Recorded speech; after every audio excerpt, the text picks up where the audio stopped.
من أول الأشياء التي تتبادر إلى الذهن عند الحديث عن مدينة فاس العلم، التاريخ، الحضارة العريقة والصناعة التقليدية كمكون ومحرك أساسي للاقتصاد في المدينة. ويشتغل أكثر من 75% من مجموع الصناع التقليديين في فاس بالمدينة العتيقة. تحسين ظروف اشتغال هذه الفئة في صلب اهتمام برنامج إعادة ترميم المواقع التاريخية المحيطة بالمدينة العتيقة نموذجا أكبر دار للدباغة في فاس دار الشوارة. دار الدباغ راه معلمة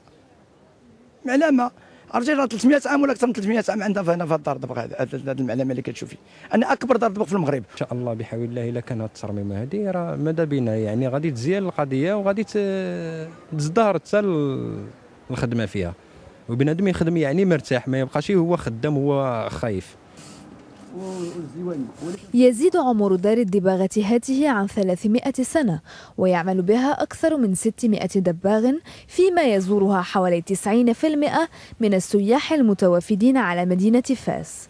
تآكل البناية يشكل خطرا على العمال وعلى الزوار وهاجسا يؤرقهم أثناء أداء مهامهم، ومن شأن عملية الترميم إعطاء الإحساس بالأمان في المكان. وبغض النظر عن دار الدباغة، هناك 7 مواقع تاريخية أخرى تعم قطاع الصناعة التقليدية سيشملها الترميم. الترميم وإعادة التأهيل ديال 8 المواقع ديال اللي كتخص القطاع الصناعة التقليدية، وكنخص بالذكر 3 ديال الفنادق التقليدية: عشيش، الصاغة، القطانين، قصرية الكفاح، سوق الصباغين، و3 ديال دور الدباغ التقليدية: شوارة، عين أزليطن وسيدي موسى. وهاد دور الدباغة كتوفر الشغل للأزيد من 900 صانع تقليدي دباغ اللي كيشتغلوا حاليا في ظروف صعبة وخطيرة نظرا لهشاشة البنايات ديال هاد المدابغ هذه ب3. ورش كبير لإعادة تأهيل المدينة القديمة لفاس، برنامج سيكفل تحسين ظروف عمل الصناع وبالتالي المساهمة في تطوير إنتاجيتهم.